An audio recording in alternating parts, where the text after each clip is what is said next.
सुप्रभात। मैं हूं जगेंद्र राणा। आज की हमारी आध्यात्मिक चर्चा का विषय है फना और बका। फना एंड बका।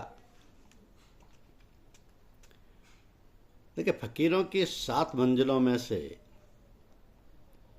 छठी मंजिल को कहते हैं फना, यानी भंवर गुफा।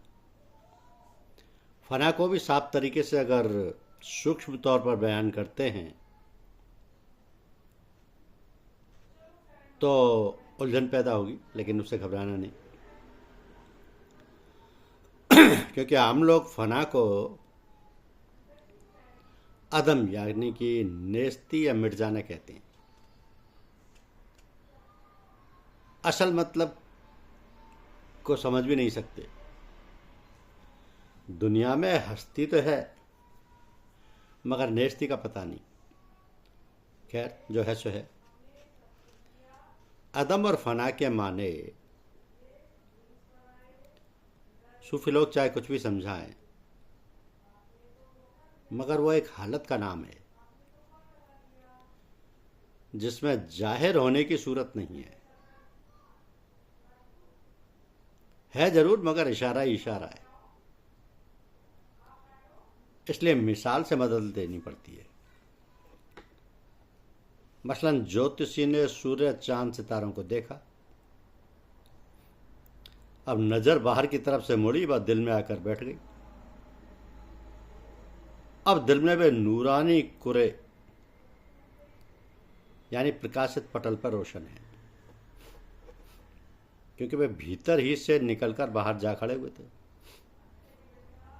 उसने गौर करना शुरू किया। नज़ारे बदलते गए।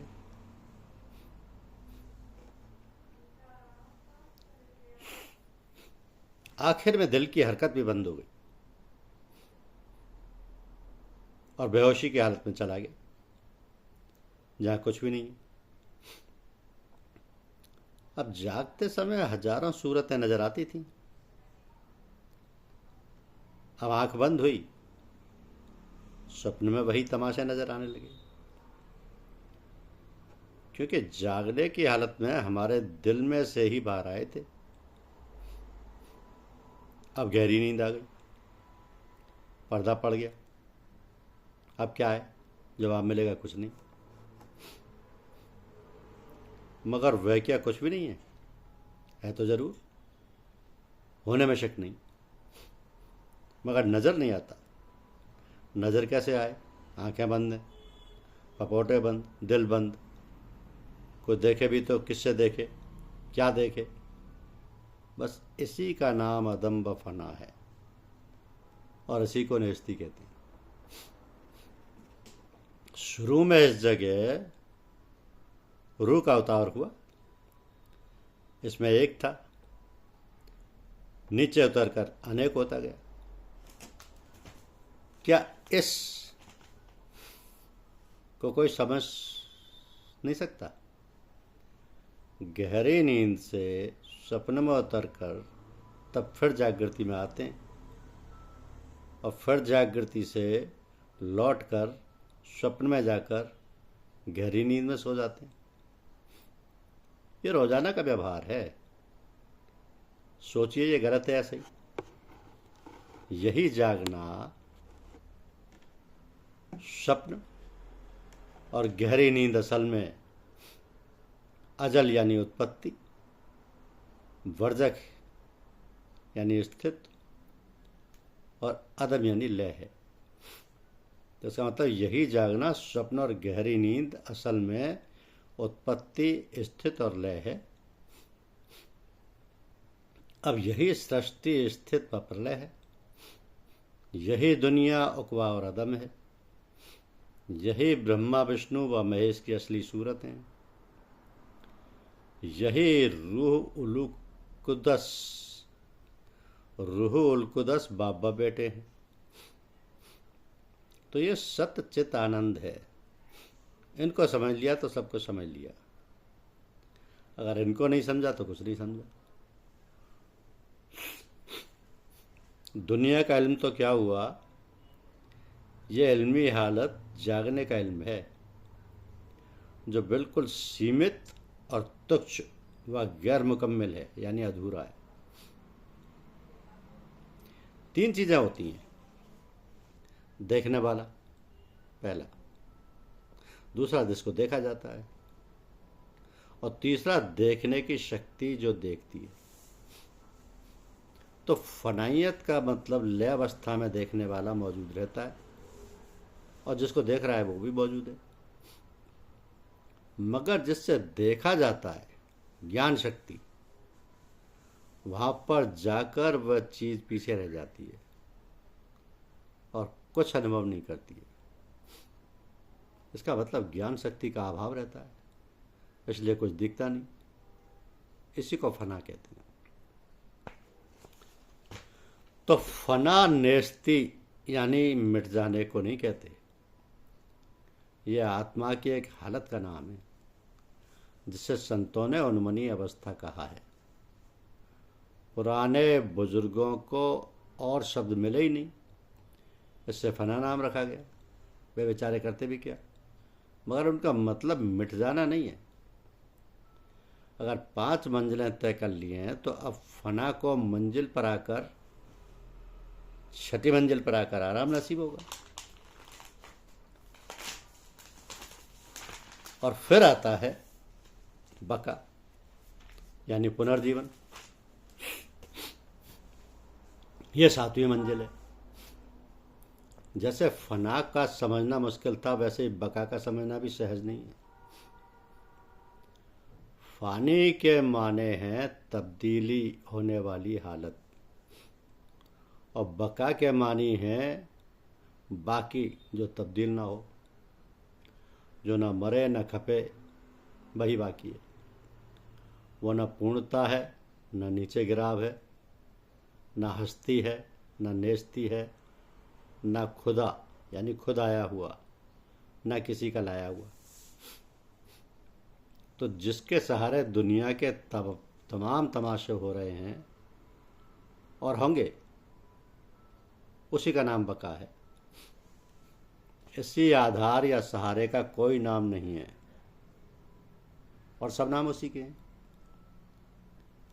तो नाम ना होते हुए वो नामी ग्रामी है, काम ना करता हुआ वो करता है, बगैर जबान के वो बोलता है, मतलब का ताला बगैर कुंजी के खोलता है, वही सबका शुरू, वही सबका आखिर है।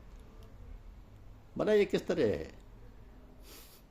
उसकी किरणों का समुद्र, दरिया, नाले वगैरह में अक्स पड़ा, ये इंतहा है, आखिर है, मगर इसका समझना बहुत कठिन है।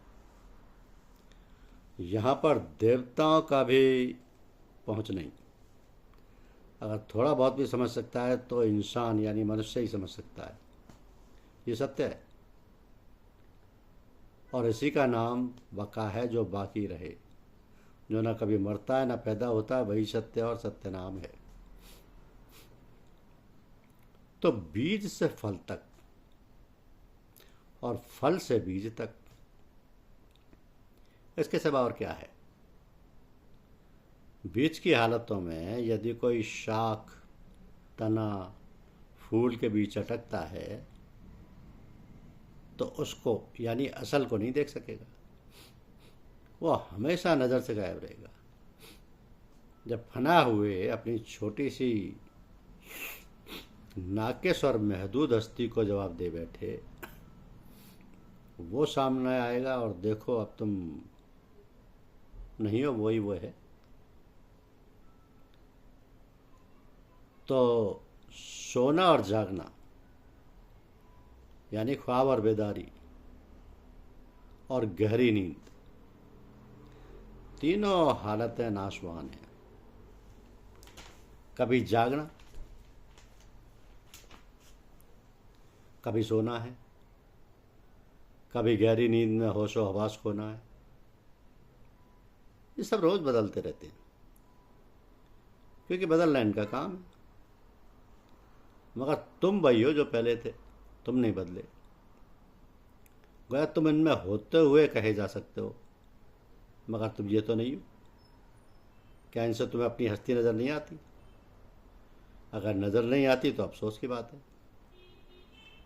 जिस्म पैदा हुआ, बढ़कर जवान हुआ, बूढ़ा हुआ, मर गया। ये तमाशे तुम्हारे ही आधार पर तो होते रहते हैं।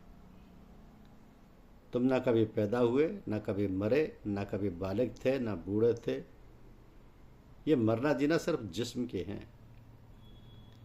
अगर अपने व्यक्तित्व को समझ लो, थोड़ी सी देर के लिए इस सिफत को छोड़ दो, तो ये समस्या आसानी से हल हो जाएगी। जब तक गुण में अटके हो तब तक रसाई होना मुहाल है, क्योंकि सिफात में नुक्स यानी दोष सीमित होने का है। इल्म व अकल, ज्ञान व ध्यान सब नासवान है। इंसान कभी मूर्ख है, कभी बुद्धिमान, कभी मूढ़, कभी पूर्ण, कभी अभ्यासी, कभी विद्वान। अक्ल गई, दीवानगी आई, सेहत गई, बीमारी आ गई, मगर जाति तो वैसी वैसी है। उसको क्या सदमा पहुंचा? मगर तुम तो गुण के जर खरीद गुलाम हो गए, मोल लिए हुए।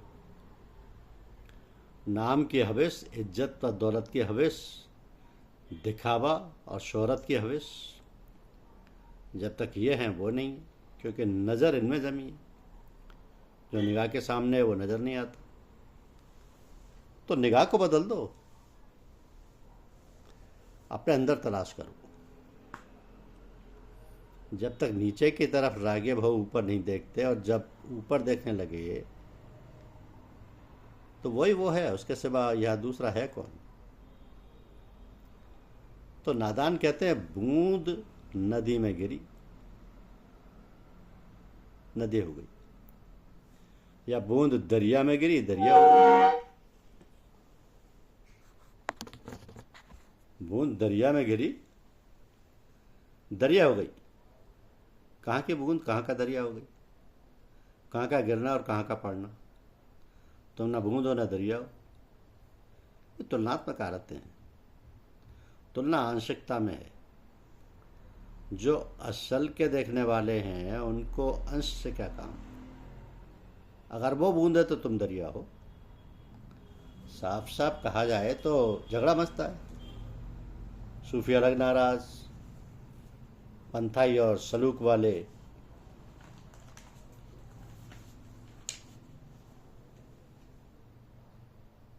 अलग खफा होते हैं।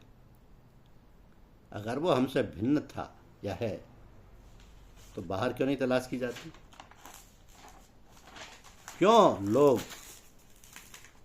अंदर तलाश करने की हिदायत करते हैं?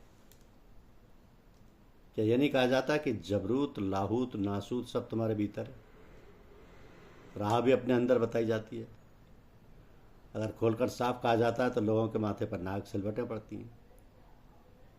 एक सूफी का कलाम है कि चश्मो बंदो गोश बंदो लब बाबंद, गर न बोनी सिरे हके बर मन बाखंद।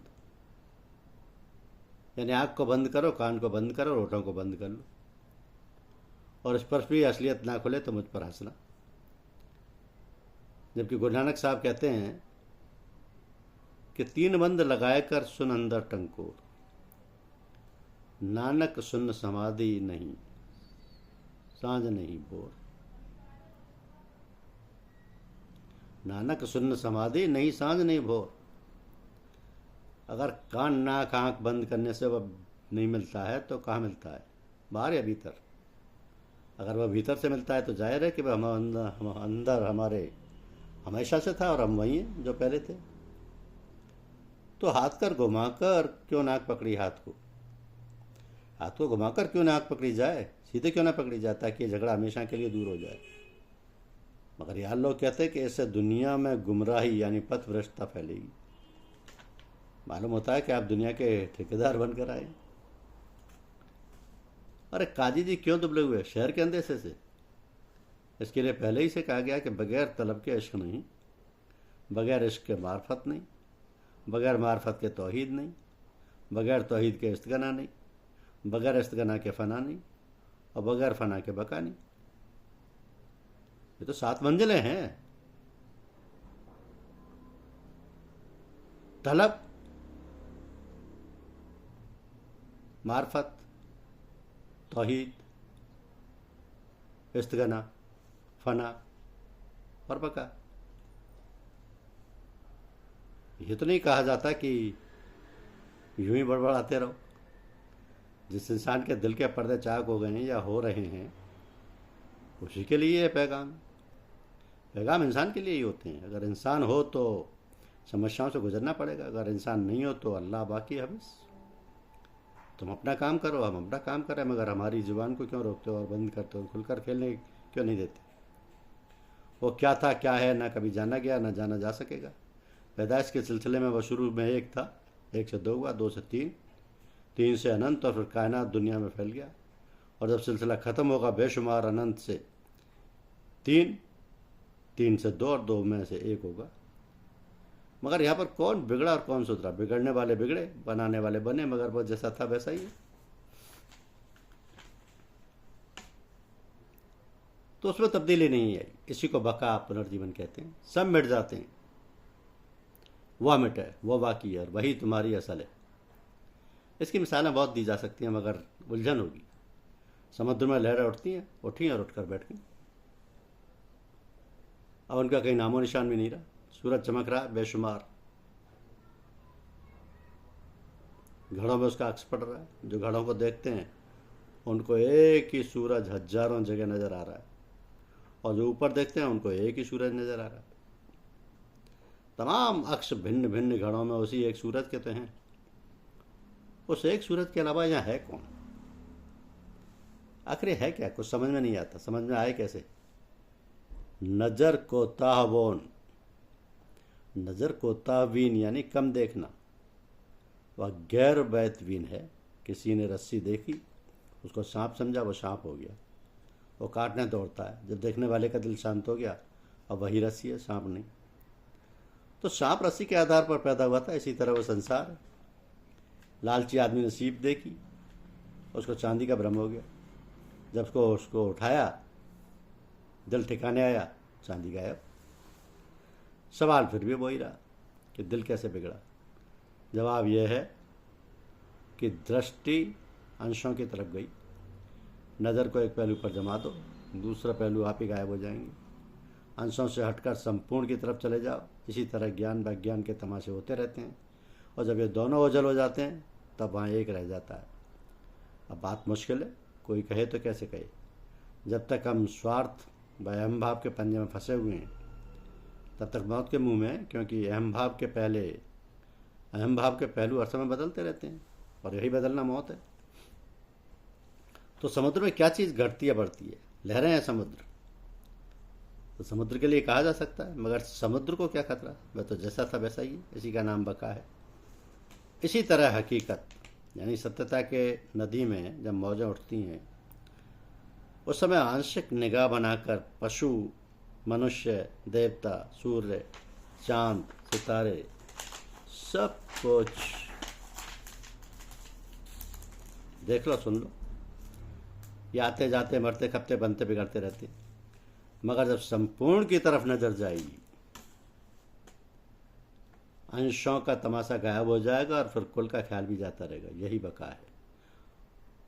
और इसको मौत का खतरा नहीं है, क्योंकि मौत अंश में है, संपूर्ण में नहीं। अगर नज़र बसी यानी विशाल दृष्टि के साथ कुल को समझ लिया है, तो अंश और संपूर्ण दोनों की गुंजाइश सब तुम्हारे अपने ख्याल में है। और वो तुलनात्मक बातें भी अहम पने से गड़ी हुई हैं। इनको छोड़ना बका है, क्योंकि बका में तुलनात्मक हालतें नहीं हैं। हमारी असली मंशा के लिए बका का शब्द काफ़ी नहीं है, और अगर दूसरा शब्द गढ़ा जाए तो वह भी ऐसा ही होगा, क्योंकि ये सब आंशिक है। तो तलब यानी इच्छा पैदा हुई, इश्क यानी प्रेम आया, इश्क से इरफान यानी ज्ञान पैदा हुआ, और तौहीद एक भाव हो गए, और वहदानियत यानी एक पने का भाव हमारे दिल के अंदर ही पैदा हुआ।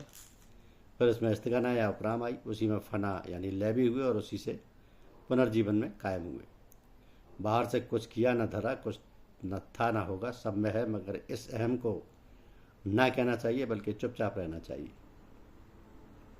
कबीर साहब कहते हैं, एक कहूँ तो नहीं, एक कहूँ तो है नहीं, दूजा कहूँ तो गार, जैसा है वैसा रहे, कह कबीर विचार।